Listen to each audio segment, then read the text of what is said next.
DETV Sports Update is powered by DART, Delaware's transit service. Moving forward.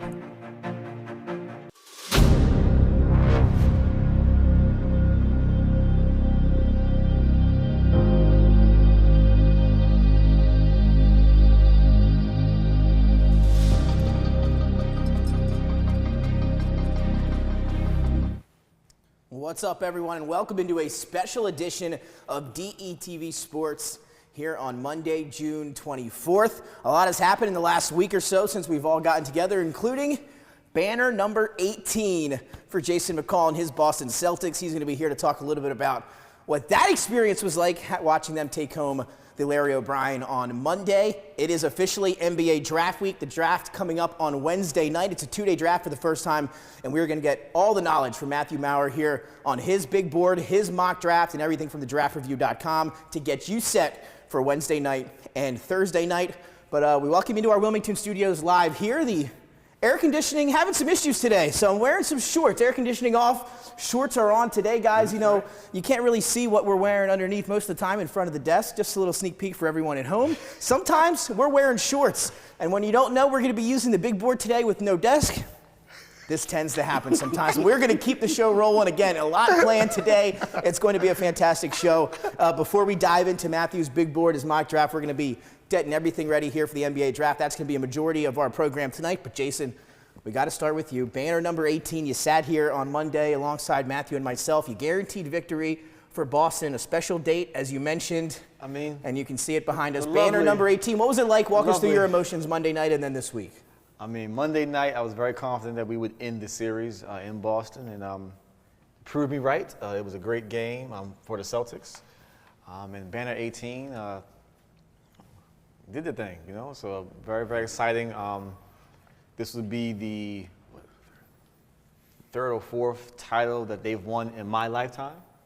So it must be nice, Matthew. Must be real nice. So, you know, it's not 1983. It's not something I can say I've experienced. Anything of that, yeah, 1983, you weren't even thought of yet. Last time the Sixers won the title, you were probably like 4 or 5 last time they played in one, so, you know, it's okay. It was a great year, though, 2001, a fantastic year. Great year for me and the Sixers. They are not able to cap it off. Jaylen Brown, though, wins the Finals MVP. Yes. I know Jason Tatum, a lot of when you think Celtics, you think State your source. Jason Tatum. Matthew talked a little bit about Jaylen Brown and what he does so well a few weeks ago on the show. What impressed you about Jaylen Brown? It seems like last year, maybe in the finals, or a couple years ago, he had those issues with the turnovers, right? Going left, etc. All that seemed to be wiped away. He was phenomenal. Eastern Conference MVP of their finals, and then the NBA Finals MVP as well. Honestly, he's always been consistent. Like, we're not going to act like his offensive game has always been there. He's always played solid defense. But like you said, the turnovers, no, they were a thing. Between him and Tatum, they were a thing. It cost them 2022 finals, and it cost them even Game 7. After he went down last year, the conference finals, it still cost the Celtics Game 7, ECF versus the Heat turnovers. So they both went in the lab in the offseason. They both got even stronger. Going to the paint, you know, that was Tatum's knock coming into the NBA, was he couldn't absorb contact in the paint, and he's worked on that every year since then. And I give him credit for that. And Jaylen Brown's outside shot has become way more reliable in the past 3 or 4 seasons. And like I say, he's always been a good two-way player. And I think they both put everything all together, and it resulted in Banner 18. But also, again, we cannot understate the importance of Drew Holiday, of the Celtics having a real point guard for floor spacing. And a winner. And a winner. And then Porzingis, Game 1 and Game 2, proved vital. His scoring punches in both of those games proved to be the difference. Again, you want a 2-0 start to the series. Good things are going to happen in most cases. Matthew, I want to get your opinion here on the Celtics in a little bit, but a big week for you with the draft coming up on Wednesday. Yeah. How much work you've been doing? I know you were doing some stuff right before you walked in the door today. Yeah, man. Been busy. Scouting, putting together ratings, finishing up last-second scouting reports. Yeah, it's been crazy. A lot of coffee. A lot of coffee. We're going to keep it rolling, of course, until now. Matthew got to do 2 nights of draft work, Wednesday and now Thursday as well. The 2 rounds, of course, this year being extended to a 2-day draft. So a lot to get into, but back here to get your opinions on Boston. You sat here, you had them winning the finals in that matchup against Dallas. How impressive was that run for you from the Boston Celtics? I mean, one of the best regular season teams statistically we've seen in a while. What do you think overall about the Boston Celtics this season? And then I want to hear Jason's thoughts on what that championship's being compared to here in a second. But quickly, thoughts on Boston's run. Oh, I mean, it was impressive. I mean, they shut down. They gave Kyrie Irving a lot of problems. I was a little surprised by that, actually. Yeah, I thought too. Kyrie was that would be reversed. I thought Doncic would be the one that would struggle a little bit more, but Kyrie really, they did a great job upsetting his rhythm and not letting him really get any real feel for the game. Bench was marvelous. Even though Porzingis didn't impact as much as we thought he was going to, he still made his presence felt. Yeah. I mean, it's impressive. And what can you say? I mean, they've got a great future. I think they're going to have to pay Derek White coming up. So, anytime you got salary cap involved, it definitely can impact a team's future. But as long as they have those two talented wings together, they're going to be problems for some years. So. And we're going to talk about the future quickly here in a second, just for the next year and maybe beyond. But again, most of those guys looking like they'll be back on the roster potentially, as Matt said. Derek White, a contract to get done. But he'll most likely be back with Boston. Going to be a lot of those same guys, Jason. I saw on Twitter this week, after they'd won it, it wasn't the toughest, I guess, run through the Eastern Conference, as we have noted here on the show in the past. But get to the finals, they take down a good Mavericks team that had beat 350-win teams in the playoffs to get there. They take care of business each way. And then we have a question come up on Twitter that I saw earlier this week, and it's been raised by a few people. Matthew, I want to get your opinion as well, is that what is a more legit championship? Was it Boston this year or the bubble Lakers championship from the bubble a few years ago? Now, personally, I have a strong preference on it, too. I wanted to get Jason's opinions first. People are kind of holding these two championships comparable, Jason. What do you say to that? There's no comparison. None at all. The Lakers championship in 2020 was a real Mickey Mouse championship in the bubble. They played at Disney World of Sports. That's a real Mickey Mouse championship. There was no fans. There were hardly no rosters at the time. People were just playing with skeleton teams, if you will. Some people didn't want to be there. You play who's in front of you. Yeah. You played. You got the Pacers out the way. You got the Heat out the way. You play who's in front of you, and then we got to remember, Porzingis was out from the previous series. He missed 3 weeks of basketball. Yeah. Not even playing. So we were without our third best option and still got to the finals. So if you want to talk about teams beating teams and not injured and fully stacked teams, whatever, the 2015 Warriors won a championship. The Raptors in 2019.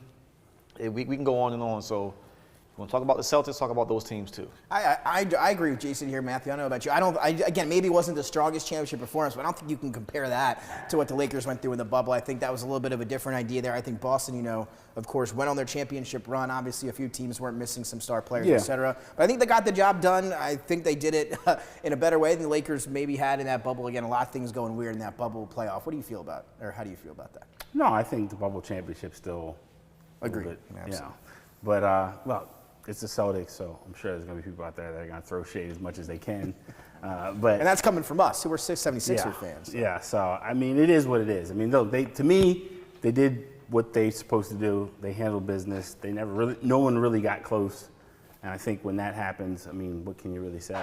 So, hats off to them. All I'm going to say is Boston. 64-18 in the regular season. We did work during the regular season against those teams at full strength. Then you won 16 games in the playoffs. So we were the first team to win 80 games in the season since, I want to say, 2018 Warriors. And again, those statistics, not only do they have 64 wins, but the statistics were there to back it up. One of the best defensive and offensive, collaborative teams that we've seen in a long time. The numbers are through the roof. You see here now here celebrating the championship parade was on Friday. Did you have a chance to check that out a little bit? Yes, I did watch parade. And again, usually you got Deuce at home now, so not as easy for you to just jet out of the state, right? Deuce had on I bought him a Celtics jersey onesie, so he had it on Friday.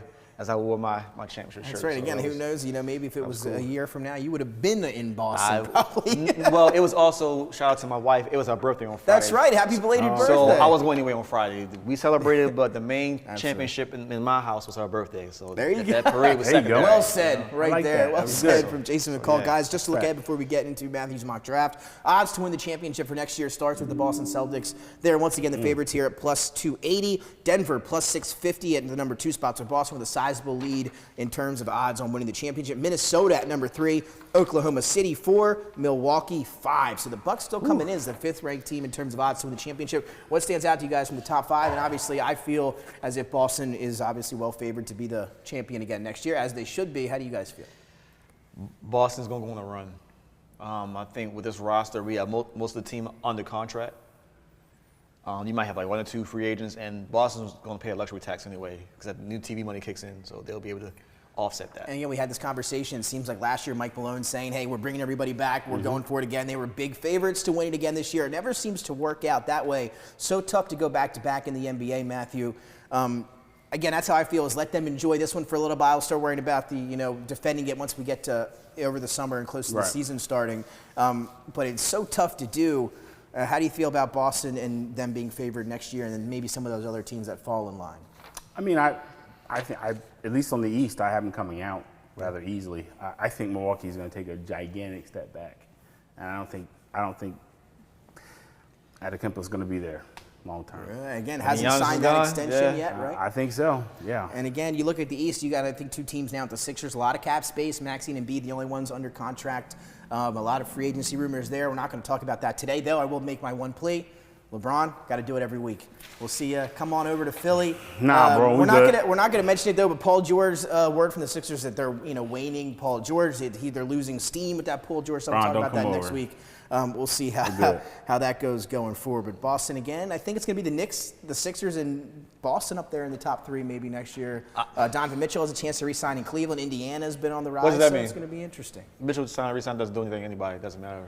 New coach, and now say Kenny Atkinson in Cleveland. He couldn't do anything in Brooklyn with stars. What are we talking about? Hey, not just. I like Cleveland, so I. But it is Kenny Atkinson though. This is true.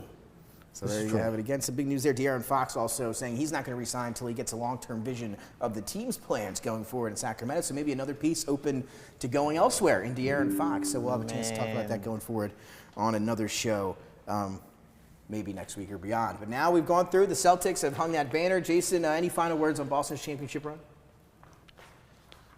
Back-to-back. Starting the back-to-back already. Okay. We'll see. And again, I'm talking about. We'll have some other things to get into later if we have time. J.J. Redick, of course, announced today at his press conference introductory with the Lakers. Shout out to Clutch. Since the last time we all got together, he was hired as the head coach of the Lakers. Chris Finch signs a 4-year extension today with Minnesota. You said the Lakers? Lakers. No, you mean Clutch.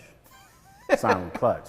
It's not the Lakers no more. So you think LeBron's definitely back in L.A.? Yeah, it's Los Angeles Clutch. Don't listen to him. I'll say this. We got to talk about this for a second while we're here.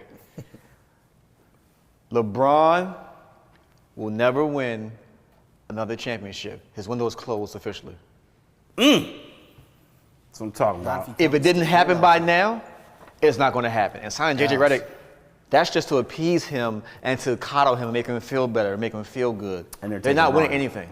And they're taking Bron. I'm not playing for somebody who's doing a podcast with my teammate. I'm not doing it. I'm sorry. It is a weird situation. I'm not taking it seriously, It's going to make it a fun year. I'm not going to do it. I'm just disappointed at how much publicity the Lakers now are going to get. I mean, they get enough already as it is. It's going to be a lot of J.J. Redick, LeBron talk for the next 3 months, and then as we get in the NBA season. So they're going to have to. And again, the Lakers don't have a real roster. So what are we talking about here? They don't have a roster. Eddie Munster. Like, you have to argue, right? I mean, if they were to get out of the first round and win. That's what Duke gets you. See, privilege. You think second round for the Lakers? Is that like being optimistic, a second round playoff? Optimistic. I think it's being optimistic. Yeah. I mean, look.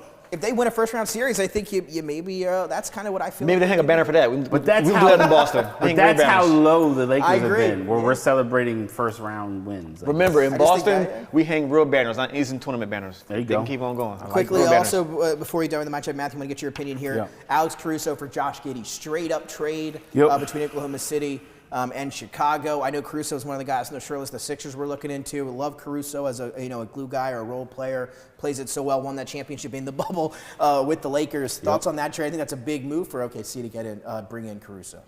Yeah, adds another defensive piece for them. Caruso is really good defensively. Giddey has the off-court issues. And, I think he's a great talent in terms of looking at the floor. Court vision is superb. Where he struggled is, I think he struggles with the spacing that they have now in OKC with Shai and with the other guys that they have, Jalen Williams, I mean, they've got a full deck. So I think they needed more defense, and I think that's what they got. I like the deal more for Chicago. And now, again, Lonzo Ball hasn't played in 2 or 3 years. That's He's set to come back this year. I'm not sure if he's going to be on that roster maybe the next few months. That's where I'm going with it. I feel like Giddey, they have a point guard again, a taller guard, so you can kind of mask some things that the Bulls have been doing well enough. And I think Giddey's offensive game will flourish in Chicago. I think you'll see him probably go to like maybe 18 points a game. Ooh, something like that. That would be very nice for him. We'll see if he can do it. Okay. See if he can do a big trade though for OKC again. No Giddey. I think that's a perfect fit for the Thunder. Already coming off a top seed in the West, youngest team to grab that top seed in the Western Conference. Again, Karl Malone is jealous. They got even better here in the off season this year. Well, again, as we mentioned, it's time to jump into the meat of the show tonight, Matthew. Yeah. And it is time for the draft reviews, NBA mock draft, and big board, guys. Wednesday night, the draft begins on ABC. It is a 2-day draft two-night draft for the first time in NBA history. It's nasty. And we're going to dive into it here. We're going to have a ticker come up on the screen. They're going to be the order of the picks, just so you can see them there at home. And we're going to get Matthew's opinions on who he thinks are the top prospects, maybe some sleepers, and then go through quickly each team's pick, etc. So, Matthew, just to start before we dive in specifically, overall, how do you view this draft, and what has been kind of the toughest part for you in terms of analyzing this class this year? This draft is one of the worst drafts I've We're not mincing any words. We're coming seen right down. in a very long time. I think it's a draft where drafting in the first half is probably going to be a train wreck. I think the real value is going to be at the end of the first round, where I can see like a guy like a Jimmy Butler type guy fall, and we don't see that they were going to be something and they end up being something. I think this is one of those drafts. I don't think this is a draft where I see no franchise guys in this draft. I don't even see any superstars. So I think this is a situation where maybe a star is there, a guy that can make 2 or 3 all-star teams, maybe. And I think you have a lot of really high-end role players that can go in this draft. Definitely can help a team win, but I don't see any real huge difference makers in this draft. All right, so I'm gonna give you 2 drafts in recent memory. Mm-hmm. Where's this draft ranked comparable to the 2000 and 2001 drafts? Ooh, because they were both horrible drafts. Yeah, I wouldn't say it's as bad as 2000. Okay. And I still wouldn't say it's as bad as 2001. But I think when we look back, it'll be in the top 5 since 2000. Or what draft? What was that 2014 draft? Was a pretty. That's the one, Anthony Bennett, correct. Yeah, that was pretty bad too. Yeah. The saving grace of those drafts ended up being Giannis and Rudy Gobert, who were not looked at to be the guys. Yeah. So that's saying a lot. That's what that's saying a lot. That's where we're at. That's where we're at. So let's dive in a little bit, and let's start at the top of the draft board. A team that wasn't supposed to have that #1 pick that jumped up in that draft lottery, the Atlanta Hawks. A lot of things coming out of Atlanta, and it's happened over the years that maybe some guys might want to play there, et cetera, et cetera. Specifically this year, a few guys you mentioned, Alexander Sarr, one of those guys that maybe has his eyes on the 2 destination in Washington. But who do you have #1 to Atlanta? And if so, is that your #1 player on your big board as well? Zachary Richichet from France, 6'9", really good face-up player. He's done everything that you can do as an international prospect. In a typical draft that's a lot stronger, I don't think he'd go in the top 5. But because of this draft being the way it is, I think when we talk about potential and you look at like where you're at, I think he's probably the pick that makes the most sense for them. Although, if you're following conventional wisdom, they need a center. But as I always say, I follow the logic of BPA, best player available, and I do think that Zachary Richichet for them is probably the best pick if we're talking about talent. Again, I believe a semifinal appearance in the French League playoffs for him this year, over a 70-game season for Richichet. And it's the footage we have of him. You can check him out there. And again, you talk about these rookie guys, Matthew, and they hit a wall, right? They had to hit that rookie wall. Might not be the case with Richichet, right? Because he's played over 70 games. He's been a long season. He's played a lot of basketball. Yeah, he's played a lot. He's played a very long schedule. France has been cranking him out, and he has been one of their jewels this past season. I'll say this for him. He's still not what you would call a guy that you see and you say that's an all-star. Like a can't miss. Okay. Can't miss. He's not a can't miss guy. He's a guy. This is like his primary strength right here is catching and shooting right now. Taking guys off the dribble, he's still a little shaky with that. So shot creation, he's still working on. A lot of his movement at this current juncture is pulling up, facing the basket. I mean, that's really where he's at right now. And he does that at a really high clip. But yeah, he's still somebody who's still working things through.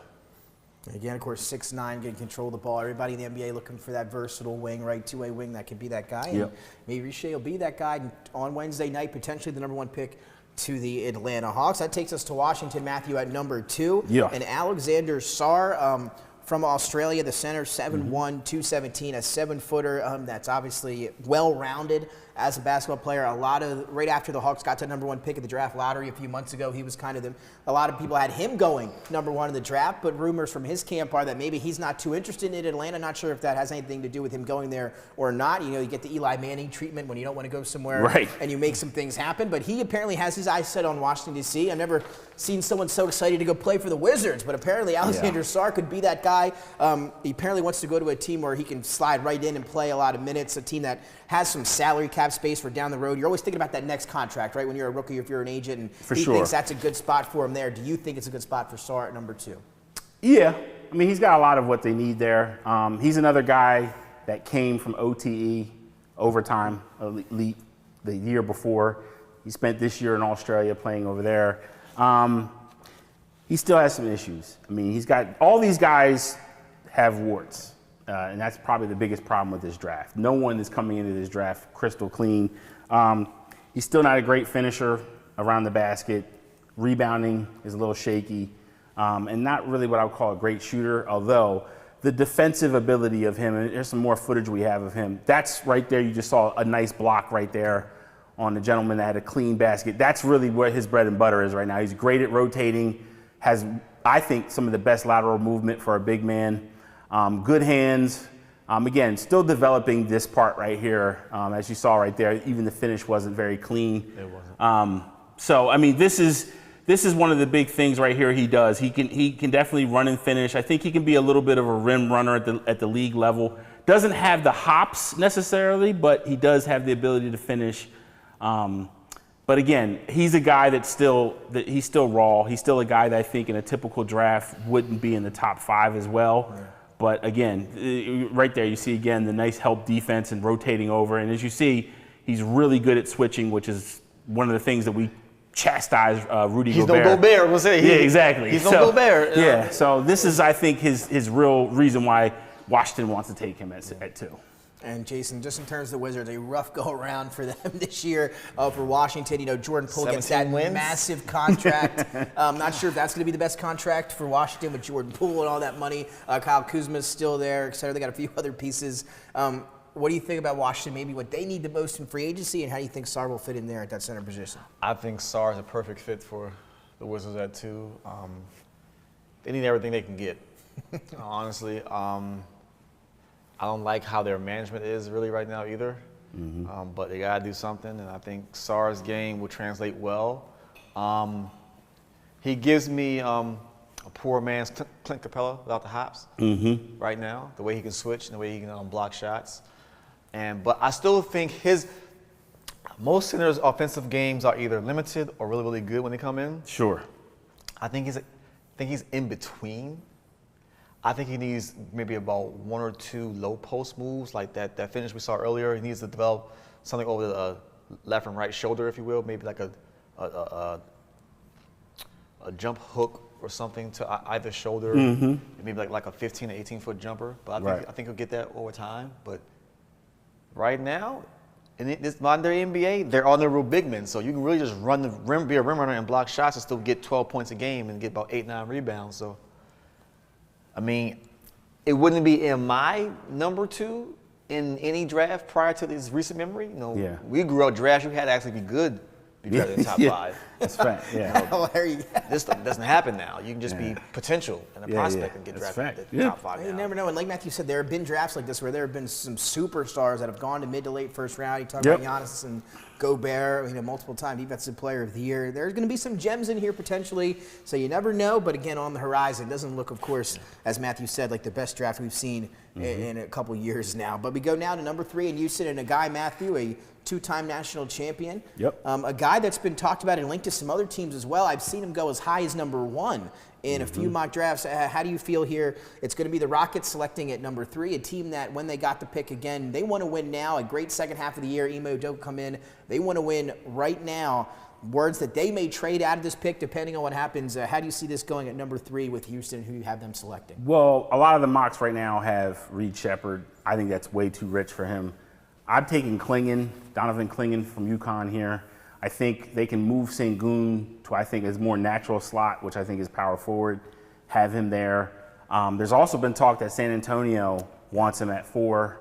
So we'll see. San Antonio has been trying to make magic with trades this whole offseason. I mean, they tried to trade with Washington, offering their 2 first rounds for Washington's number 1. So they want to move up. So we'll see what happens in the draft. And it could happen. I do suspect that San Antonio will probably go with an American and probably will go with an overseas player to hold on to in this draft in the first 2 rounds. But yeah, Donovan Clingan from UConn, I think, is the pick here. Lateral movement, I'm not too impressed with. He doesn't rebound well out of position, and there is some worries about his ability to continue to add skill sets. As you see here, again, this is probably the part that scares me a little bit. Great shot blocker there, but lateral movement is a little off. Very slow feet. Yeah, he's a little robotic, and I think that's the biggest issue with him. But he's a big body. He does have a great set of fundamentals, and he does finish better around the basket than Sarr. But again, the potential upside isn't as large with him. But again, in this draft being the way it is, this is what you're going to get at 3. Yeah, I like Donovan Clingan personally as well. 7'2", 280. Obviously played under Danny Hurley, so was, again, has the foundation there. I thought he had a fantastic year. Of course, though, Matthew and Jason, you worry about that foot injury he had last year a little bit. Whenever you hear foot injuries with big men, it kind of raises a little bit of eyebrows. But, of course, I love what he did last year. I'm a big fan of Donovan Clingan. And we'll see. I mean, it would be my opinion that Houston will not be picking at 3 on Wednesday night. But if they are, could be this guy here, Donovan Clingan. But I have a team probably going to move up maybe and look for the big man from UConn, depending how the draft falls in those first couple picks. A lot of people saying the draft starts at number 3 here with Houston. So we'll see if that's the case here down the road on Wednesday night, just a few nights away here, of course, from kicking off the draft on Wednesday night on ABC. Wednesday and Thursday this year as we get into pick number 4. And there are the Spurs, Matthew, at San Antonio. Yes, I have him picking UConn's freshman that was fabulous, Stephon Castle. I think he's a great pick here for them. I don't buy the point guard playmaking skills that his agent's trying to advertise him as having. I think he's much more of a shooting guard, ability to create off the dribble, very explosive. We saw that in the championship game. Great finisher around the basket. I do want to see some better shooting out of him. But again, this is, I think, a great pick at 4. And again, I don't think San Antonio is going to keep 4. I think they're going to look to move up, though. It's going to be interesting, especially with 3 and 4. Jason, Victor Wembanyama, slow start, absolutely phenomenal down the stretch, second half of the season. The defense was always there. We talked about that being kind of the easiest transition for him was that rim protection. That was right from the start. The scoring came, the rebounding. It all kind of came together for him down the second half of the year. He was very impressive, but it didn't result any difference in the win column. They weren't winning games with him playing that way. How do you feel about San Antonio trying to maybe bring in a veteran? What are they going to do here in the draft? A lot of question marks for the Spurs this year. I do think they will end up trading out this pick or trying to trade up again to at least number 2.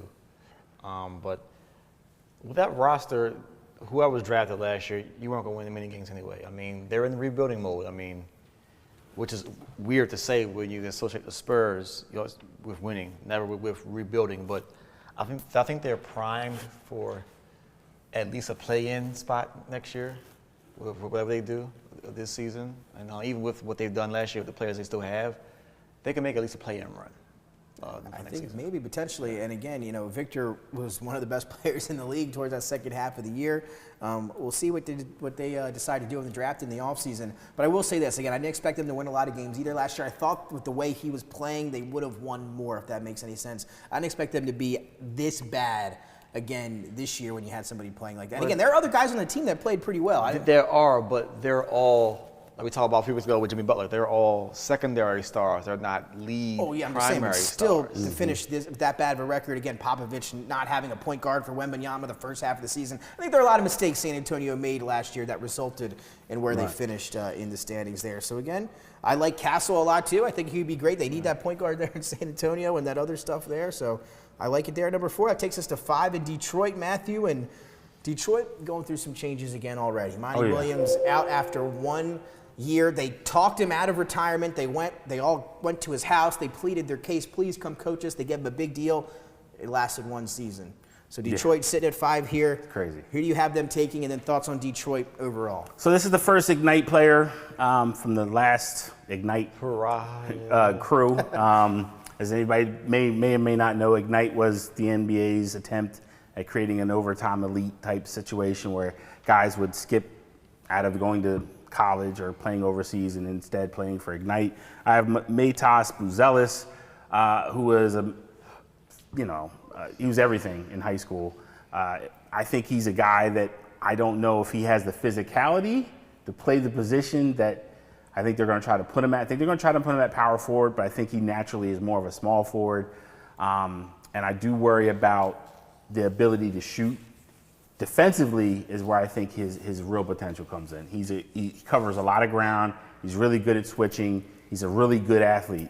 He's one of the best dunkers in this class, which again may not be saying much, but he has some serious springs on him. And I really think he fits best with what Detroit wants and needs right now. I don't think they need a backcourt player. I think they need a guy in the front court that can give them some help. And they did make, if you want to say, I don't know if a little bit of a leap, but some of those guys played better when they were healthy. Cade Cunningham was hurt. I mean, a lot of those guys were hurt in Detroit, Jason. It was still a struggle for them this year. But they do have young talent on that roster. You think about Jaden Ivey. Obviously, Cade is a very good player. We'll see how Ivey, goes here this next few years. Monty Williams no longer there. Your thoughts on Monty Williams and just Detroit as a whole here now at the offseason? Not a great year for them this past year. I mean, Monty Williams should be happy. He's getting over $60 million to go sit home. What door you want me to go out when I leave? But honestly, I didn't like Monty going to Detroit in the first place. I thought it was a bad fit for the franchise with him coaching young players. I always thought that. That's just my personal opinion. I didn't think he meshed well with the current NBA player. When you have a lot of 21, 22-year-olds and you're more of a hard-nosed, old-school coach, I mean, you kind of saw this forecast with the problems he had with Ayton in Phoenix. And that just carried over. Did not go well. To what happened here. I think there was more stuff behind the scenes that went on that they tried to save face with, but they couldn't save face any longer. So how do you think about Detroit maybe going forward? Is this a team maybe you can expect something from the next couple of years? That young talent still there, a few top draft picks on that roster there? Or what do you think? Are they stalling out already? I'm going to give you a team. So we've had teams in the past with young talent that have either gone well or have gone off the rails. This team would be more OKC. No, I'm sorry. They'd be more 2000s Clippers with the rosters they had versus the OKC talent they had. If you understand those correlations. You have them going down. They're going down. Everybody on that team can't stay together because you're going to have people who are developing bad habits. Again, the problem with the NBA now is your veterans are 24 years old. Your veterans are 5, 6 years, 24 years old. You don't have that. That argument for Detroit would be Cade Cunningham. You don't have that. Like every team, you don't have that 31, 32-year-old guy been in the league 8, 9 years, who's been through the mud, who's been a star, been a role player, been injured. That give them the experience and they give them the game essentially. You don't have that on those teams, so they don't really respect anybody. I mean, they barely listen to the coach as it is now. So they are a new generation. These players are more concerned about their individual drills and workouts than playing within the confines of their team. And you saw that in Detroit. I think that's what ended up blowing everything up. And we'll see what happens there at 5 with Detroit. But again, not a great offseason already. They'll be looking for a new head coach as well here in the coming San Cassell, can we get a job, please?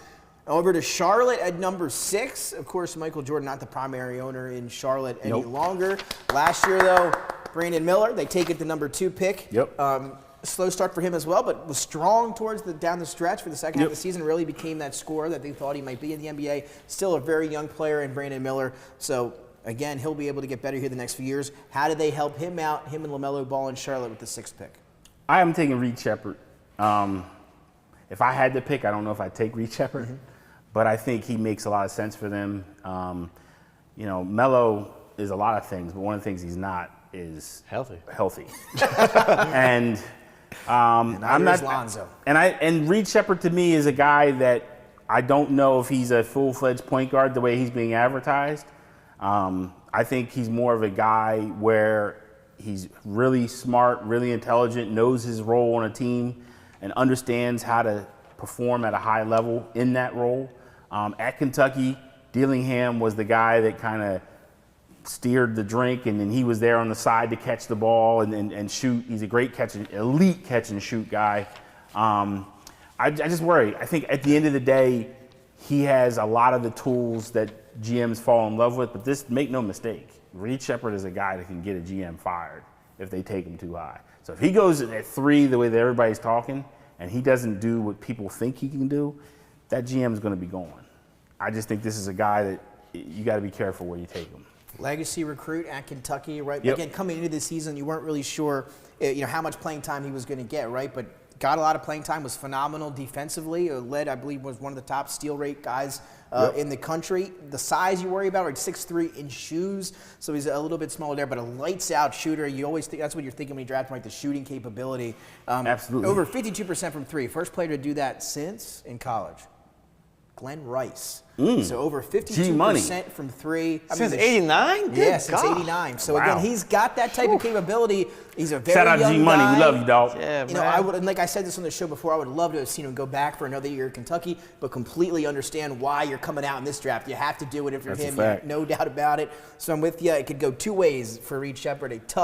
Going to be a tough draft night, or a tough analyzation of Reed Sheppard. And I'm eager to see one of my guys that I'm focused on, and where to see he will go on Wednesday night. Jason, thoughts on Reed Sheppard?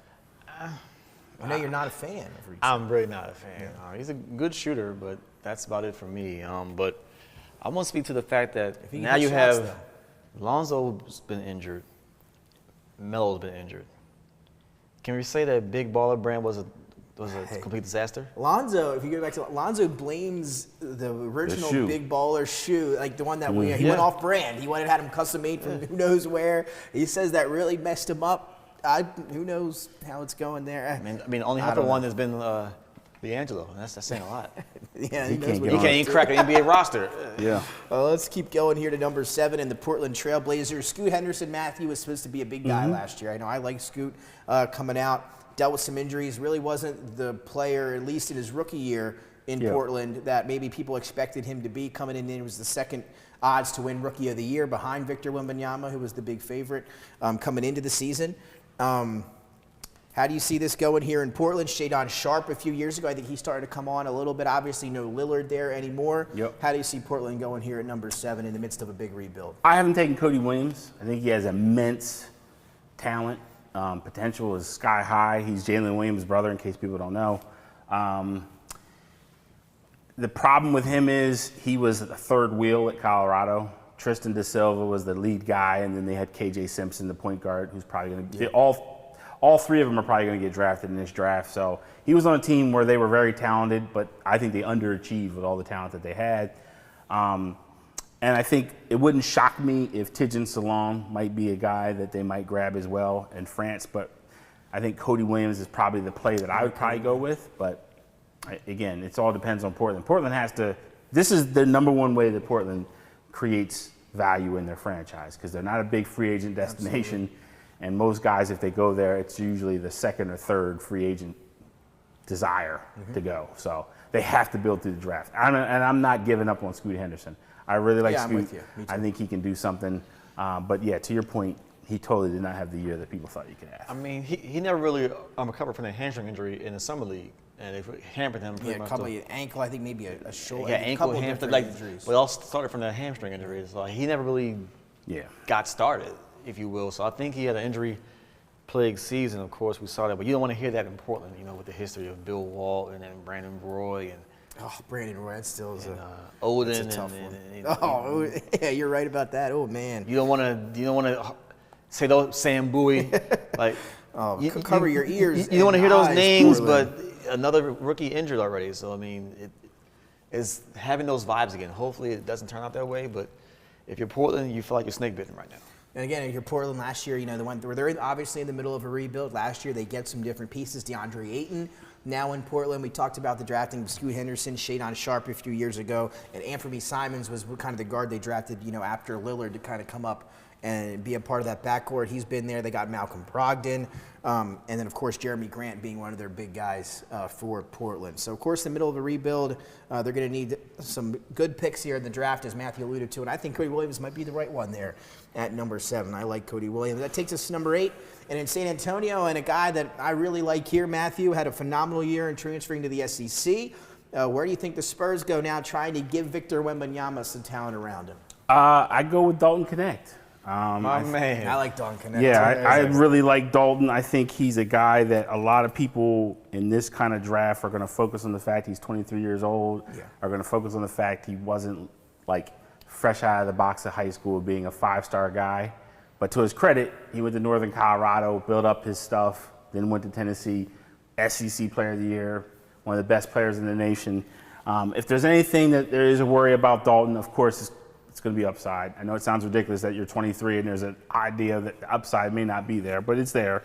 And then, playmaking was a little, And then defensively, I don't know if he can cover a lot of ground. But what he can do is he definitely can extend defenses with that shooting, and he knows what he's doing out there on the court. He's not going to be lost. His court awareness is going to be really high. And, he's surprising. I know this might shock people, but he's actually a very good athlete. A lot of people look at him and say, no way, no, he's one of the better athletes at his position. So I'm really big on Dalton Connect. I think he's a guy that's probably being undervalued because of his age. I think so, too. I'm with you there, Matthew. And again, would you argue here, where to pick 8, would he be obviously maybe your most lethal scorer out of these top 8 picks? Oh, for sure. Yeah, right. If you're looking for, again, scorers in this draft aren't a lot to come by here, but Connect here is going to be one of those guys, the best scorer, at least so far through the prospects as Matthew's been through. I know you're a Dalton Connect guy. Yeah, you can't teach scoring. You can teach everything else. You can put the ball in the basket from every level. You can put the ball in the basket, and he's one of those guys. I think whoever drafts him, you're getting a day one player, whether a starter or come off the bench, but he's going to average double digits points as a rookie. Ooh, I like that. He's going to be one of the guys I have circled for the summer league that I'm really going to want to see. Yeah, he's going to put up probably a couple 30-point games in summer league easy. Yeah, you don't really see it happening. Now let's jump to number 9, Jason and Matthew, and a team, Jason, for you that you've been high on the last few years, but it is not going well for a variety of different reasons, and that is the Memphis Grizzlies. John Morant has had his issues with certain things off the court, some injuries. Jaren Jackson, Steven Adams had 2 injuries. He's now no longer there. The team has been in shambles over the last 2 years, and now here they are, Matthew, sitting in the top 10 with a lottery pick at number 9. I know they have a big hole at center that they need to fill. Is this where they're going to go here at number 9? What should Memphis do? I know they've been linked, as they are every year. Memphis is a team that's linked to guys near the top of the draft. Well, this year it seems to be Donovan Clingan. They really like Donovan Clingan. Yep. It never comes to fruition. They never get up, and they never get those guys that they seem to be linked to. That's true. Where do you see Memphis going here at number 9? Well, if they're looking for a center, if they're building by need, you have Edey on the board, and you probably have Messi from Baylor, who I'm really high on. But I think like him too. Who I have them taking is Tidjane Salon, who's being called the French Giannis. I don't know if I agree with that. Hey, if you hear that, though, that's what they're saying. Good. French freak, yeah. He's got a ton of athleticism. He's got great size. He is not the typical international player, though. The typical international profile that most people, including us Americans, think of is highly fundamentally sound, he is not that. He is not fundamentally sound. He is, all intents and purposes, he is basically our typical American. No real feel for the game. Doesn't really understand where he's at on the floor. He's still very raw. But I think, again, with his profile, they're going to take a shot on him. And again, sounds a little bit like when Giannis was coming out of Greece. Correct, He said correct. that, and there you go. Maybe we're looking at the French freak. That's what they say. Again, but I will say this. The last time France did something like this, they called Michael Pietrus the French Jordan, and that didn't. Oh, Michael Pietrus. That's a name. Pietrus. Yeah. That didn't work out too well, so we'll see. We'll see. We'll see. What do the Grizzlies got to do, Jason? I mean, they were just playing, with a shot at the conference finals, a few years ago with John Morant high up in the MVP race. Some things happened, some injuries happened. Guns and buns, man. They go down a bad trajectory, Jason. What do the Grizzlies got to do to turn this thing around? Jenkins on the hot seat too right now. I think you did there. Yeah. No, honestly, I think Memphis' biggest problem is injuries. I don't think it's roster makeup. Yeah, it's true. It might be injuries. I think it's just injuries. I really do. I mean, you're in top 10, so it's not really a top 10 in the draft to brag about, but you can get somebody of decent value. But I think if Memphis comes back healthy, they're easily a top six team in the West, fully healthy. Because you remember, Marcus Smart didn't play a lot last year. I think we traded to him. I mean, and he's another name that's been thrown around in trade rumors. Derrick Rose barely played last year. Ime Udoka apparently, has been linked there. Kind of wants him back coming to Houston to play with him there. I'm not putting Dylan Brooks and Marcus Smart on the same team. I'm sorry. That is a ticket to hell waiting to happen. You're not doing that. The egos and the way they play. Hey, I can't argue with what Ime Udoka has done. So on the court as a coach. See what you did there. As a coach. I see what you did there. Let's keep rolling out at number 10, Matthew, and a team now with Danny Ainge, who had put together this championship team in Boston, now over in Utah to help them out. They've got the 10th pick, and I see you have them taking somebody from the Big East. I do. I'm actually a little bit higher on this guy than some people are, but I think Devin Carter, whose father, Anthony Carter, he's got that NBA bloodline. He's a great shot maker. He's one of the best creators. Athletically, he's there. He's solid. Defensively, he really knows how to stay in front of guys.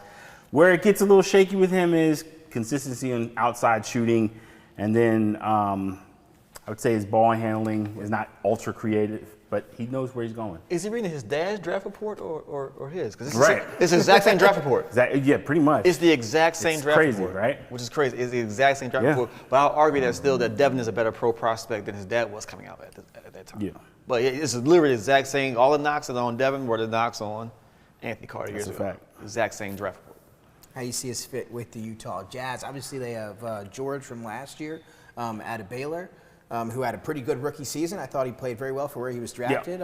Maybe you would argue a top 5 rookie from last season. I thought he played well. I would say that, yeah. Lowry Markkanen has been lights out since being traded to Utah there. He's been a trade piece that's been floated around.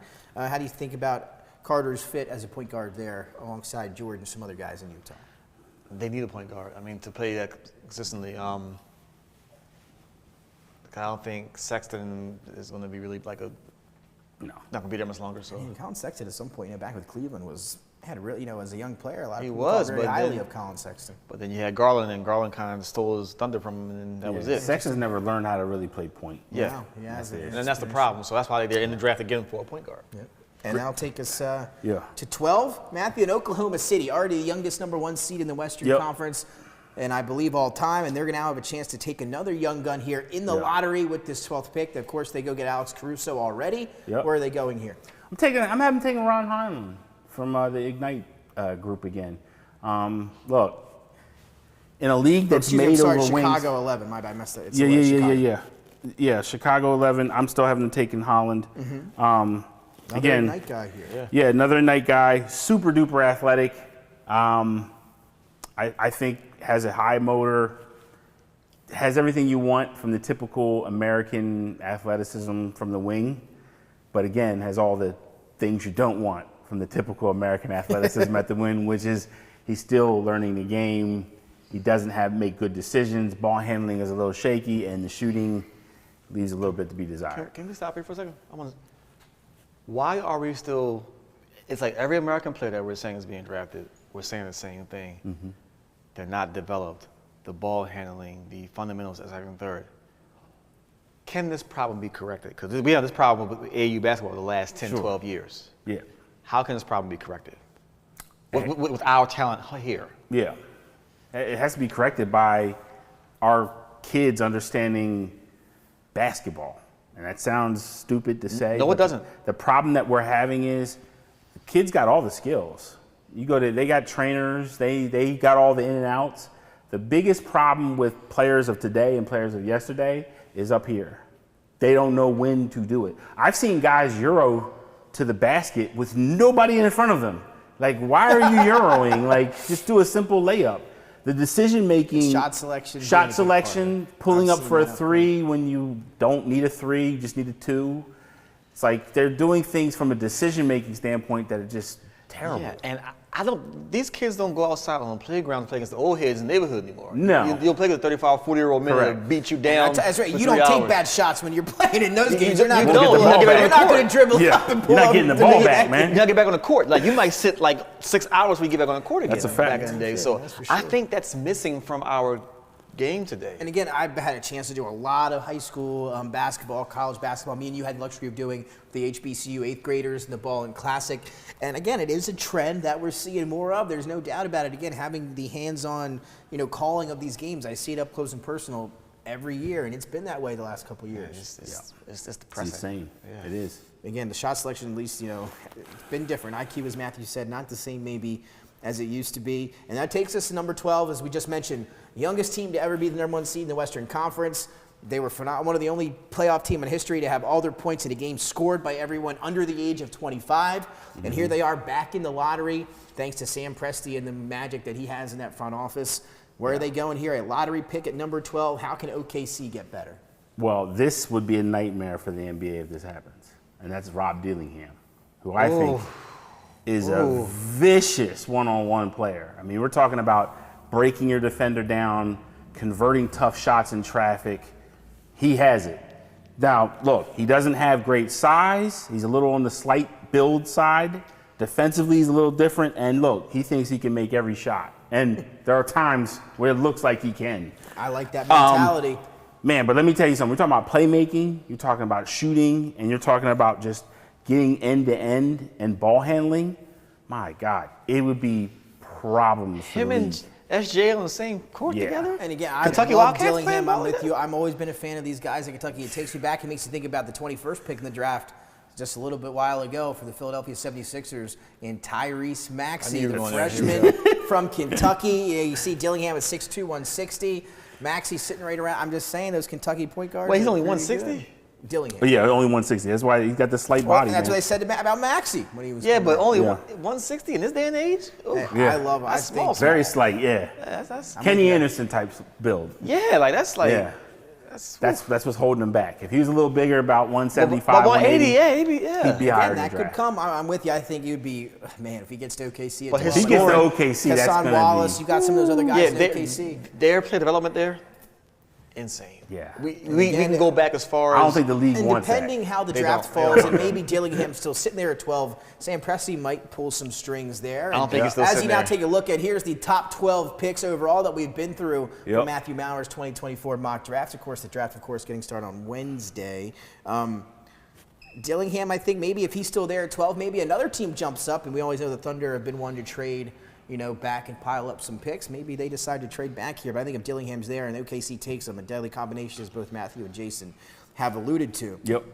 So that'll take us here. As we're just going to stay here on these top 12 picks. Which guys would be your favorite pick? If Dennis can put that back up for us. Your favorite picks of the top 12 here from Matthew's mock draft. Matthew, if you had to pick one of these guys that you think would maybe be, or not just the perfect fit, or your just favorite team and draft pick combination here at the top. Well, it's Dillingham for me. I think that situation would be a nightmare if he gets unleashed on OKC with what they can do. I think that'd be problems. And for me, Jason, I'm looking at San Antonio. If they're able to get Castle and Connect or any combination of some of those other guys, I love what San Antonio would be able to do. If Connect goes to San Antonio, that would be my maybe favorite selection. Yeah, I'm looking at Castle and Connect as well at San Antonio.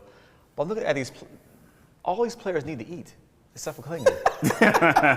Yeah. It's a new generation. And again, that's true. You look at these guys, they are the connected thin guy, Cody Williams. I mean, a lot of these guys. I mean Reed Shepard, obviously. I mean, Castile is a prototypical NBA body, 6'6", 215. That's right. prototypical. Right. Other than that, like, I mean, Buzel's is 6'11", 195. So. Yeah. Well, Matthew, let's round out the lottery here at number 13 and Sacramento. Yep.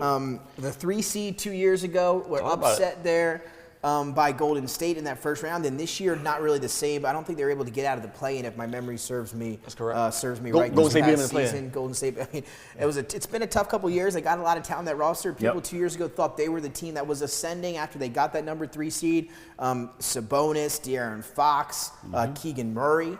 The team looked pretty good. Should have kept Halliburton. And then it came out today that De'Aaron Fox is not going to sign his extension yet. He wants to wait and see the vision of the team's roster going forward. Well, that's a pretty big deal if you don't have De'Aaron Fox for the future of your team. So if he decides maybe he doesn't want to stay in Sacramento, they're going to be hurting even worse. They don't have a point guard, etc. Of course, that's down the road. Where do you see them going here at 13 to get them better? It's funny. I didn't know about this news when I made this mock. We're all the way over today. But Nikola Topic is who I have them taking, who I think is the number 2 point guard in this draft. I think it would have been a lot higher had he not suffered the torn meniscus that he had late in the season this year. Just like literally 2 weeks ago, he tore his meniscus. So he would have been a little bit higher. I think I've seen some mocks have him in the 20s, which I don't think any team's going to wait that long to take him.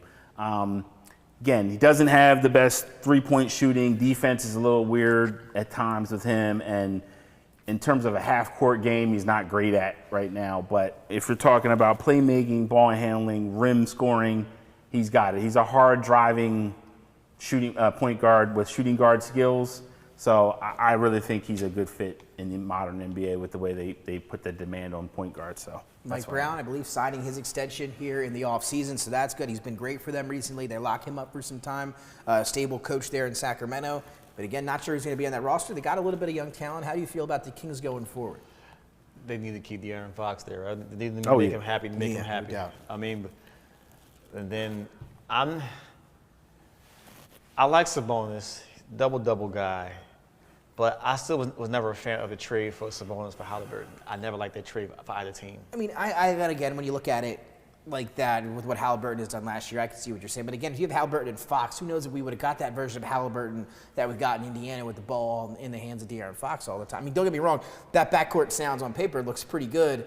But I guess for the fit, I don't fault him too much for it, I guess. For me, it would have been looking at like a Dame and CJ. And you kept it, and they were formidable for a decent amount of time. So I would have liked that conference finals appearance. I would have liked that type of backcourt over Sabonis, because you get Sabonis, you pair him with De'Aaron Fox, it still hasn't resulted in anything.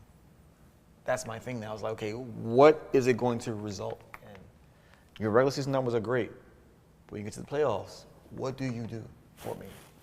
And they've done nothing. A lot of people so far. We'll see if they can pick it up. We'll see if Topic can help them out. Again, Serbian, when you see Serbians in the recent years, they do good. Been pretty good. So we'll see if he's another Serbian to take the league by storm. Back to Portland, their second pick in the lottery here to round it out at pick 14, Matthew. And this is a guy I really like this year from Baylor. The freshman, 6'5", 210, Jacoby Walter. I thought he could shoot, a fantastic offensive player, could put the ball on the floor. Your thoughts on Walter? You have him going 14 here to Portland. I think he's probably the second best shot creator in the class behind Dillingham. Problem with him, though, is he doesn't always finish the best. Defensively, he has lapses. But look, in terms of a canvas, he's brilliant for where they're at in that draft pick. Again, this is one of those guys that I'm saying, Dillingham included, where if you wait a little bit, you catch up to the value. And I think he's one of those guys that's a great pick right where he's at. I agree. Jacoby Walter had a nice tournament, too, in the short run with Baylor. Again, another freshman shooting guard, as Matt said, can create his own shot, can score the basketball. I think he'd be nice in Portland. It wouldn't shock me if he even went higher here in the lottery. Not at all. So that's our lottery, Matthew, there, 1 through 14. We're going to power through the rest of these here in a second. What was the toughest pick for you, though, going through the lottery in the top 14 picks? Is there any player or team or selection itself that you struggled with, maybe the most? For me, it was Reed Shepherd. Yeah. I just know that the consensus from everything I'm hearing is that he goes 3. I don't see it. I've asked around, talked to people that I know. I just can't buy it. And a lot of what happens with these kind of drafts is that people say things and they lie. A lot of smoke screen this week. Oh, right? yeah, you got to evade the smoke screen. It's draft season. So that's how it goes. Yeah, I'm not buying it. So let's now go through 5 picks here at a time as we get beyond the lottery. So now we got Miami at 15, Philadelphia at 16, the Lakers at 17, Orlando at 18, Toronto 19, and Cleveland 20. And these next 5 guys of these teams are all names that everybody at home should know if you watch college basketball or getting prepared for the draft. It starts at Miami with Carlton Carrington, the point guard out of Pitt, the freshman. And then it goes to the Sixers. Jared McCain, the point guard from Duke, a strong tournament for him. Matt, would you say Jared McCain's a little zesty? A little bit. A little bit. Take us to the Lakers at number 17. He's zestfully clean. And then take us to Zach Edey, who, again, to me, we'll talk about Edey here in a moment once we pause through these 5. Zach Edey to the Lakers at 17.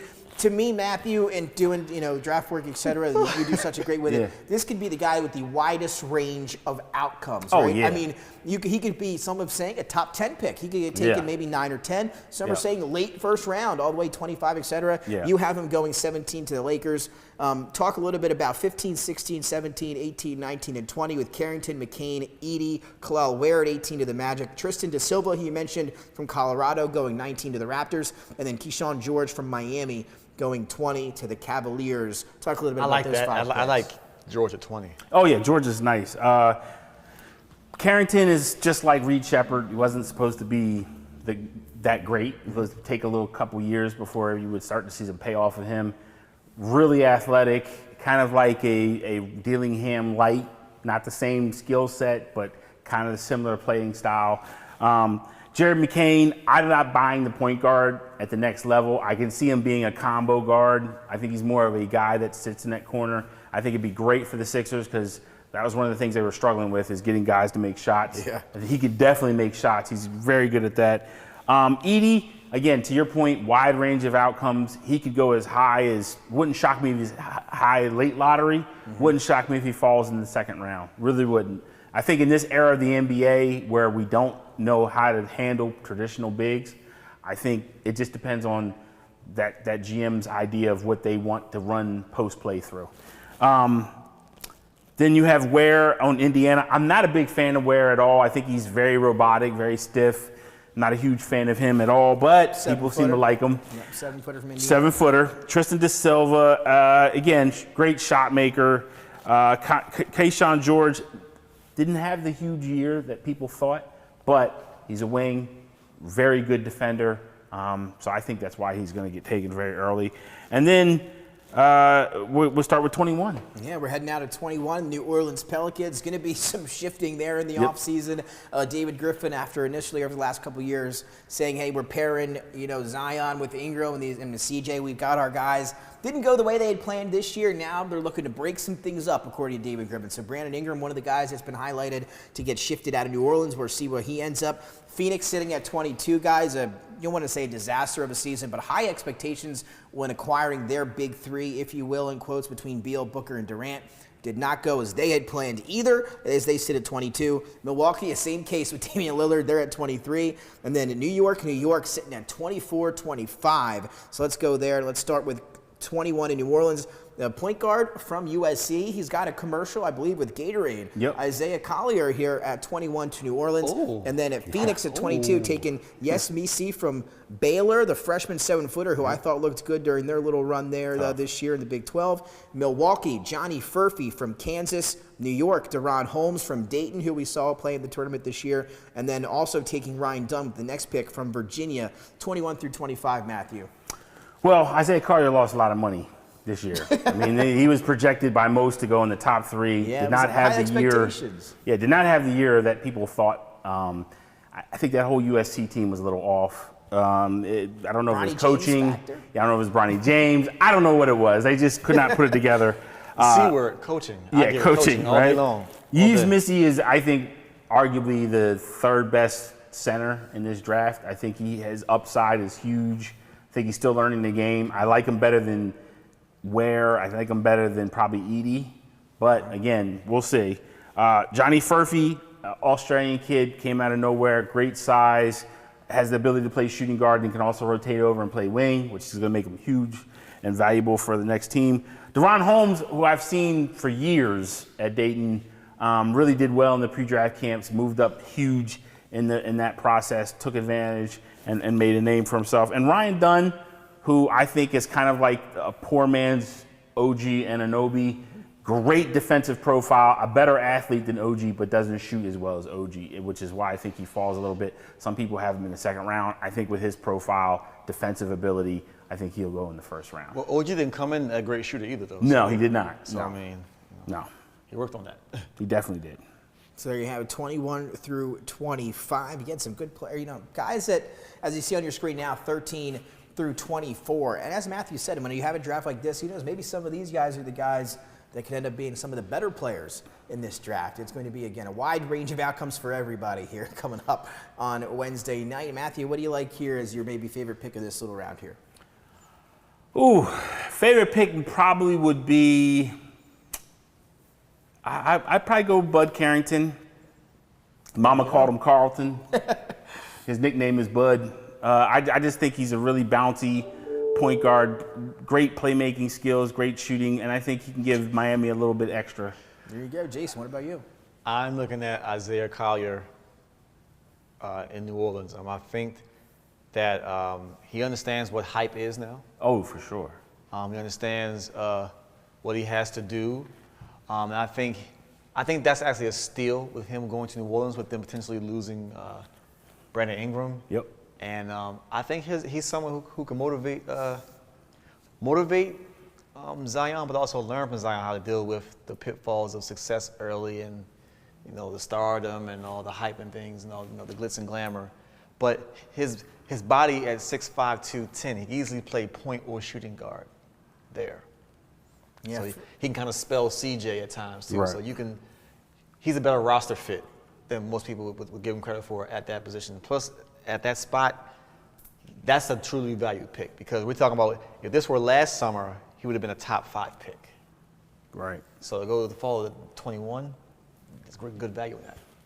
For me, Matthew, on those picks from you there, I have to go Jacoby Walter. I love him from Baylor. I think he goes to Portland. You mentioned 6'5", 210. Similar frame there for Jacoby Walter as a shooting guard. I know they got some backcourt guys back there still trying to find those scores. Shadon Sharp, I thought, had a better year last year. I think he was young coming out. I think he'll continue to get better and better. Anthony Simons, we kind of know what he is, at least for right now, playing a pretty good point guard for them. But I like Walter going to Portland. I would like anybody that takes him here out of this round. And then I don't hate Edey to the Lakers there at 17, Jason. I don't know how you feel about Edey, but I don't have any problem with them there. Him going even in the lottery. I don't have a problem with him going 17 here.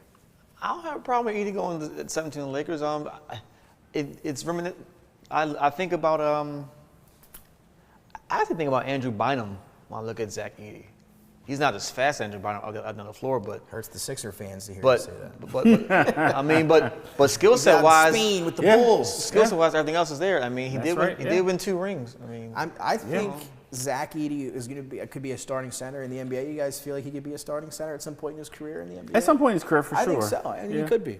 20 years ago, he would have been a surefire starter. Yeah, man, if it was, he could have been top 5 pick. 20 years ago. 04 draft? He took him. Well, let's keep it going here to 26, 27, 28, 29, and 30. The last 5 picks of the draft. It starts with Washington, who have another pick here, Matthew, at 26. Yep. And I believe the reigning Big East Player of the Year. That's right. I have Tyler Kolek from Marquette. I think he's an exceptional point guard. One of the best guys, I think, in this draft in terms of seeing the floor. So I'm a huge fan of Tyler Kolek. So. Yeah, and you were big on Marquette here, and they had a nice run in the NCAA tournament. He was a big reason why, coming back off that injury, and then obviously playing phenomenally. Of course, led the Big East, and I believe maybe led the nation in assists per game for Tyler Kolek. Yeah, and that takes us to 27 to the Minnesota Timberwolves, coming off their most successful season since KG. Jason, a big season for them. Anthony Edwards has taken that next step, being one of the superstars of the league. They have Naz Reid, Gobert, Towns. Matthew, what else do they need? Where do they go here to get even better? I haven't taken Kyle Filipowski from Duke. He could go a little bit higher. I just think that the way that this draft is set up, it really depends on how people view him. He's looked at as a power forward by most people I've talked to in the league, but he's a 3 to me. Yeah, that's the problem. He doesn't have the speed to play 3. You think he's quick enough to play the 3? He's not quick enough, but he's offensively he's a 3. Yeah. But like you said, the foot speed to guard anybody at the 3. To me, I have to see him at the 4, Matthew. I'm just thinking, I'm with you. Yeah. I just think of, in terms of putting the ball on the floor, just that lateral speed defensively as well. That's a fact. So, but again, I like him here. I do think he's a first-round player. Oh, for sure. No, he's definitely going to go in the first round. I mean, 7'1" with the kind of skills that he has, he'll be first round. 7'1", again, it kind of sneaks up on you. I didn't know he was 7'1". It's big size there. Denver at 28. This was supposed to be their back-to-back year guys, right? Yep. They had all talent. They had all the guys back. Who? Just as Boston's thinking about next year, they're always supposed to go back-to-back. We knew Denver wasn't going back-to-back. They were the favorites to win it. They come right after the finals. And they shouldn't have been. Where's Denver going? They're going to need a big piece. That bench is shortening up. KCP is a free agent. They need some bench help desperately. Well, I think this guy, Jalen Tyson from California, can help them in a way that they didn't have since Bruce Brown. He's very versatile, does a lot on the offensive side. Again, not a sexy prospect, but in terms of what Denver likes, he's got a lot of the skills that they like to use. So I haven't taken him. This just shows you how bad the first round is when he goes in the first round. Yeah. Takes us to the Utah, another pick. A lot of these teams have 2 picks in the first round, guys, and the Jazz being one of them. Where do you see the Jazz going to pick 29? We got another overtime alumni here. Tyler Smith, last player from the Ignite that I see getting drafted. Made a lot of money this year. Teams were kind of like iffy on him. Went in there, did well at Ignite. He could go a little bit higher, but some people don't like his motor. Some people have challenged whether or not he's a guy that is just okay with just shooting the ball when he catches it and not really worried about playing defense and rebounding. So, look, he could go up in this draft or he can go down. But I do know that somebody's going to take him in the first round. That takes us to the 30th pick in the draft to round out round number 1 on Wednesday night live on ABC. And it is a pick that goes to the 2024 NBA champion, Boston Celtics. Matthew, they sit here with Jason right here. You can look him in the eyes. Who are they going to take at number 30? I think you get a steal. And looking at what you've got here, I couldn't agree more. I think they get Terrence Shannon. I think that's a steal. Now, again, I love Terrence Shannon. I think he's a first-round player. Yeah. Some recently came out, the trial, right, has, I believe, been concluded. He was found not guilty. Yep. So that was kind of a big, thing that everybody was paying attention to leading up to the draft. He's now avoided all those charges. He has a clean slate, right, as of right now. And maybe he could even go higher than 30. But you're right. I think if Boston grabs this man from Illinois at 30. Listen here. Listen here. If the gods are that crazy to us and gift us Terrence Shannon at 30, that would be awesome. That'd be not much words for Jason McCall here. No, I mean that would be awesome. You're right, it would be. You saw the year he had last year. That would be. It wouldn't mind. The Sixers took him early, but I mean, I could see that too. But again, if he gets to 30, it's another reward for the Boston Celtics, who have been a phenomenal drafting team over the years. Because he's literally a top 10 talent with the off-the-court baggage, which has been cleared up by now. Wrongfully accused and was acquitted. There you have it. Terrence Shannon, 30 to the Celtics. Matthew, we've been through round number 1. Yep. Favorite pick of round 1 for you, or maybe your favorite player. Maybe you're not the player you think will be the best player in the draft, but who's your favorite player in round 1? Favorite player. And Jason, I'll ask you the same. Is there such a thing? It's probably Dillingham in this draft. That's probably my favorite guy, just because I don't think he's getting valued enough.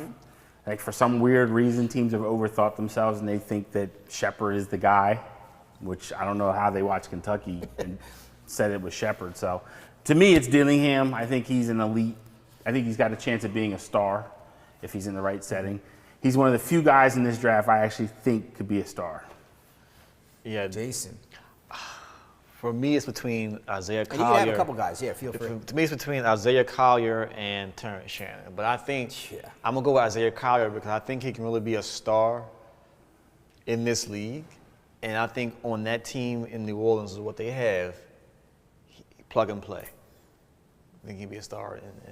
In terms of guys I'm excited to see play, like guys I'll have circled for the summer league is who I kind of want to see get that early NBA action. I want to see Donovan Clingan early on. I want to see how he performs, how his speed kind of plays into the NBA game, how he can move and if he can protect the rim the same way he did in college, which I think we can. Dalton Connect, I want to see if he can score like he did at will, almost SEC Player of the Year. I want to see if he can get his own shot as easy as he did at Tennessee and obviously at Northern Colorado, where he was before. Dillingham, I'm with you there, Matthew. I'm excited to see him. And then, of course, Jacoby Walter, who I already talked about, and throw Zach Edey on that list.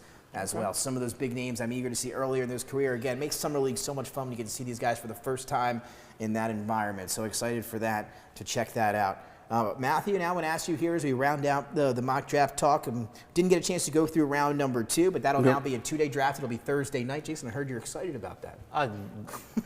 Very much so. I'm enthused. Thrilled. Super duper. So, Matthew, if I had to ask you now, favorite sleeper pick of the draft? We didn't go through round 2. Is there a guy in round 2 that you have your eyes on, or an underrated pick, in your opinion, here for the draft? So, yeah, there's a couple of them. Again, it's great value in here. So, Juan Nunez. He's a point guard over in Spain. For some reason, people haven't really paid attention to him. I think he's a guy that's going to go in the second round. I think he can go a little bit higher. He's a guy that I like. Bronny James. I'm just joking. And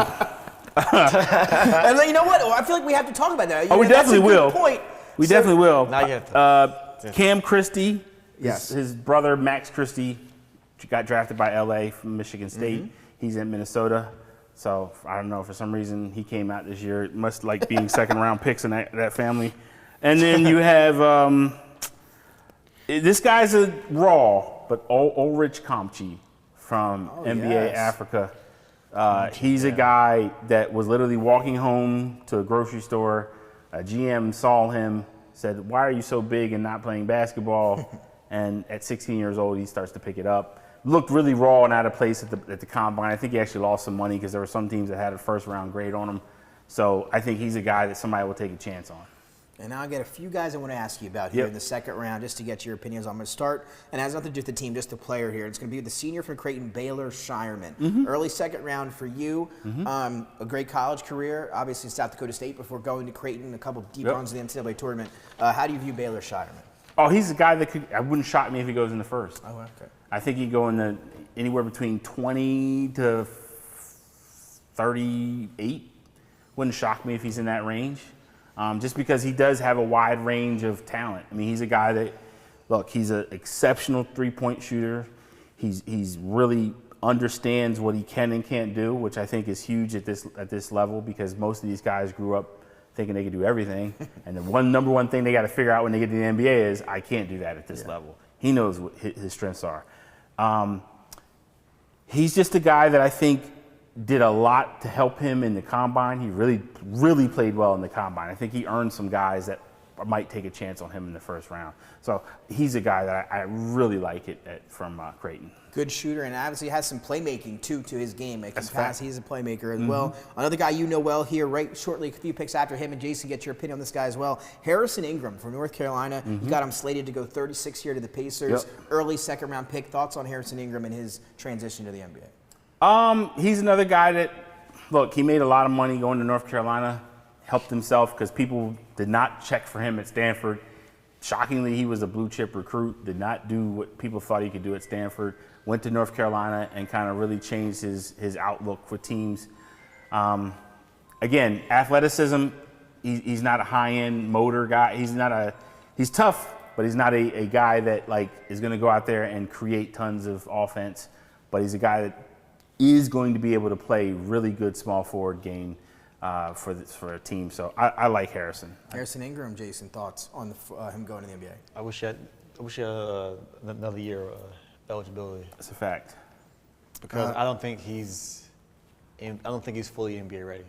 No. And again, though, and we say that about a couple guys in this draft, but I think even if he had another year of eligibility, this would be the year to come out just because of the draft class. People always have high expectations this year. They might be drafted higher than maybe any other year.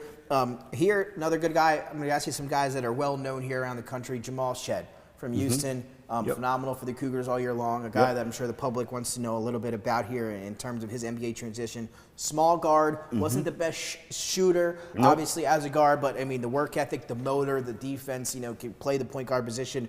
Your thoughts on Jamal Shead in the NBA? Small guy, 6'1", 200 pounds. I mean, look, he's just a tough-nosed player. He's a guy that GMs love to get in their training camps and see if he can push starters and see if he can make a way on the team. He's a guy that could go late in the second round and he could have a 10-year NBA career, and it wouldn't shock me. Is a TJ McConnell comparison crazy to think of? I mean, I know obviously they're not the same player in terms of what they have at their disposal. Not the same player, but the same mindset. Like the same mindset, right? Kind of the same mold, I guess. For sure. Absolutely. What do you think about Jamal Shedji? I mean, he was one of the premier player of the year candidates all season long for Houston, a team that's been in the top 5 for the last couple of years. He was the leader of those teams. You think he has an NBA future? Yeah, he's a consummate professional already. I mean, you get anybody like that on your roster, that's right. You're going to have a solid player. That ankle injury kind of, once he went out of that game, Houston had no chance. Changed everything. In the tournament there. A few other names for you here, Matthew, before we close out. Kevin McCullough Jr. from Kansas, big-time player for them, had those injuries. Didn't come back towards the end of the season. You heard kind of Bill Self in some of these interviews, very defensive, didn't like the fact that he wasn't returning. I think he thought he could have played. He decided not to prepare for the draft. He didn't want to get hurt again because of the NBA draft coming up. Here he is as a second-round pick, and you got him going to the Philadelphia 76ers, which I like there. Now, how do you think Kevin McCullough Jr. will do, and what do you think about his spot here, 41, and do you think that's because of the injuries and everything that he dealt with last year? I mean, I think it's because of that, and I think he's viewed as a guy that doesn't have a ton of potential. I mean, that's, again, the NBA draft is about what you're going to do tomorrow, not about what you're going to do today. It's a little bit different from the NFL draft. NFL draft drafts for today, NBA draft drafts for tomorrow. So that's the problem with him. He's in a situation where people are looking at him and they're saying, yeah, you've been in school for 5 years. Same thing with Armando Bobcat from North Carolina. Like, he's got the same fight. People are saying, yeah, you were a great defender and rebounder in college, but you're there 5 years. So it's the same fight. So I just think he, unlike Babcock, has better offensive abilities, which is why he's even getting drafted. Yeah. But again, it wouldn't shock me if he goes late in the second round. I'd probably have him maybe higher than some other people do. But 2 more names before we close out. This one, Justin Edwards, the freshman from Kentucky. I've done a handful of his games. He was at Emotep Charter for high school. I had a chance to call some of his games as he was a young player, one of the top 5-star recruits in the country a few years ago, but a weird kind of career there after his time at Emotep.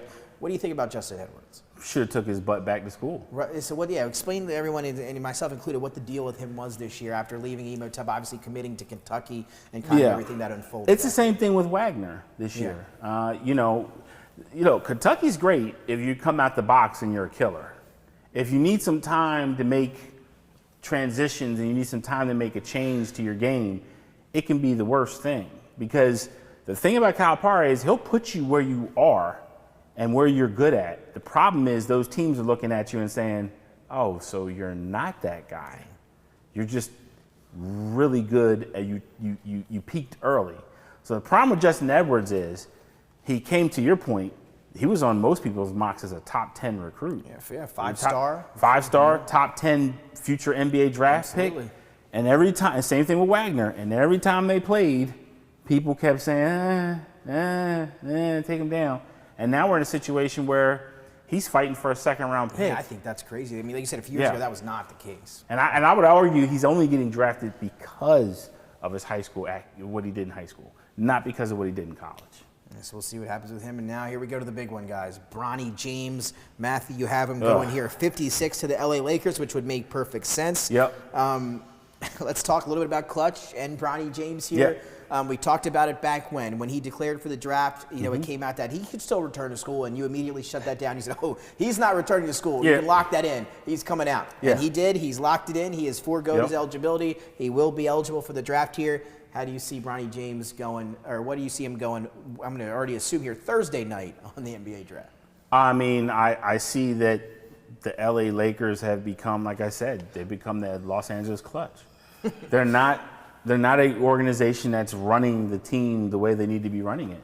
I mean, look, by all means, if Bronny James wants to be a pro and LeBron has pull, they can put him as a free agent and give him a free agent contract and have him come into the summer league and earn a slot on the team. But instead, with this drafting in the second round, I just think it's wasted. I really do. I think there's so much other guys out there. Cam Spencer, for example, at UConn I would take.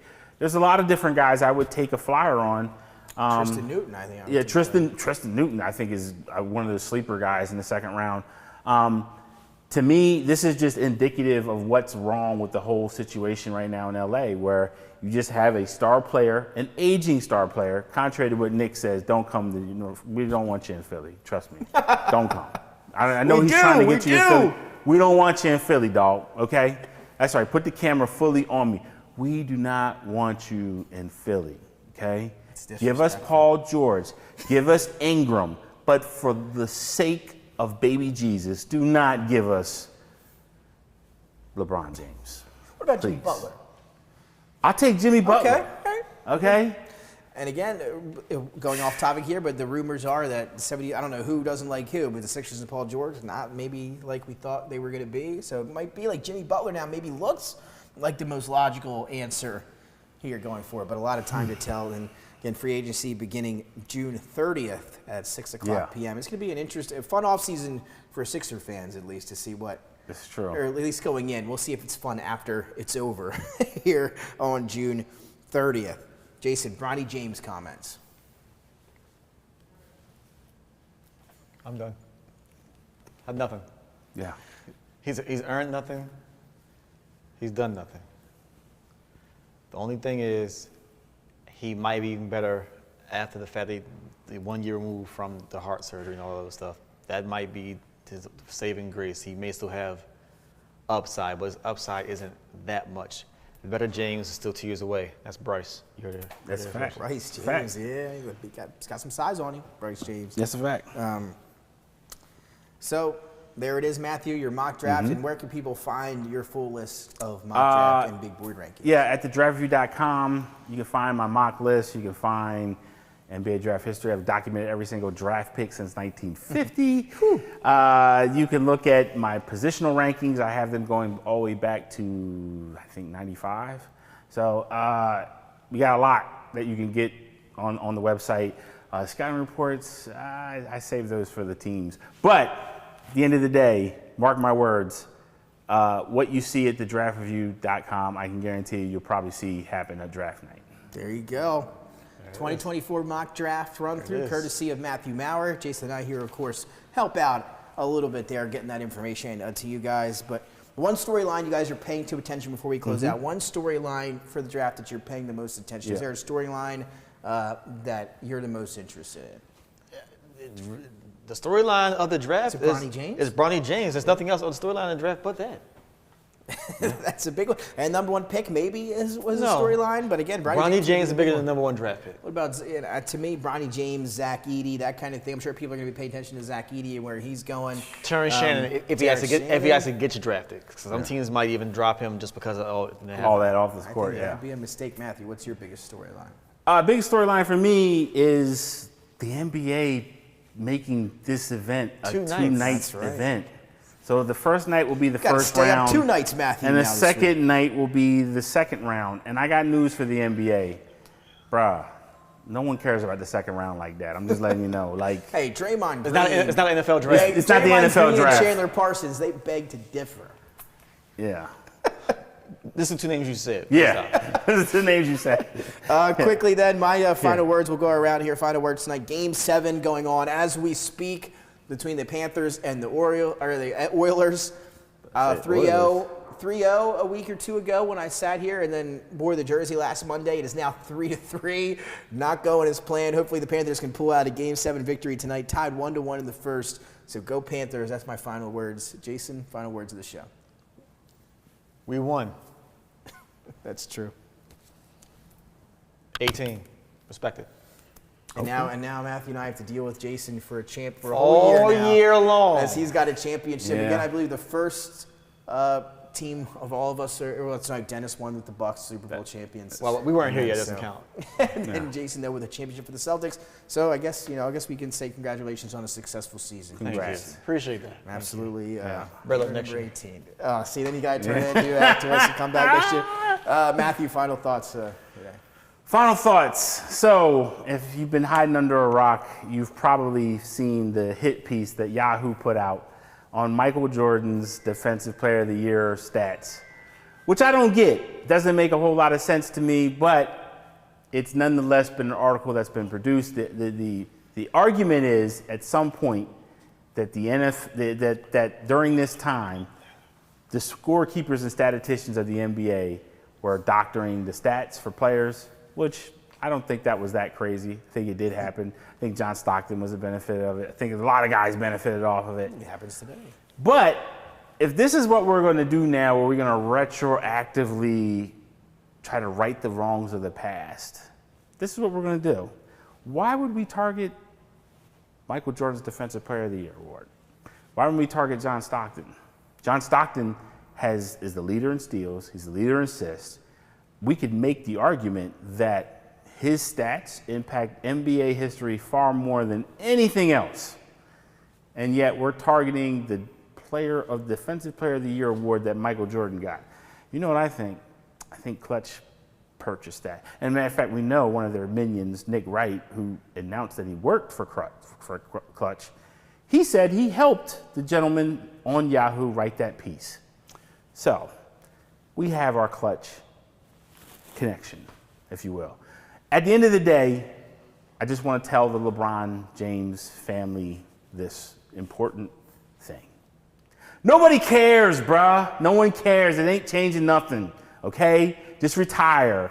I know you're going to take a lot more stuff to get yourself ready for this game next year. I know you got the clear on. I know you're going to have the receding hairline again. I know you're going to go back and you're going to get it refilled so that you can look somewhat. I know you're going to take your book out and be like, yeah, it was a great guy. It was a great book. I read it.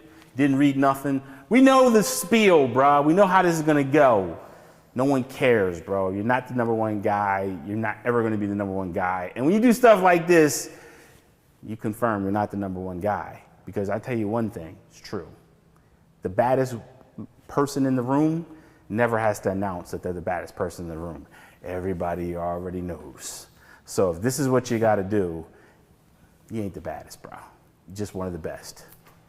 There you go. You have it there. I don't think I'm Michael Jordan, as he's my GOAT. Yep. I feel the same way. But don't let that stop you from coming to Philadelphia, LeBron. Don't listen to Matthew. We still want you to come. You just may not be the GOAT when you're here. But I still want you to come, even though Jordan is still number one, at least in my book. Jason, you a LeBron? I know you like LeBron. Though. Not the Philly. No, but in terms of the GOAT conversation. Who? You still got Jordan. You still got Jordan over him, though, right? You got LeBron number 2? No. All right, well, that's where we go. He's not even in Jason's top 2. He's not even number 2 for me either, by the way. NBA Draft Wednesday night begins on ABC at 8 o'clock. Again, you can catch all of Matthew's work on thedraftreview.com. For Matthew, Dennis, Jason, and myself, we will see you next Monday, again, to recap the NBA Draft from later on this week. See you then.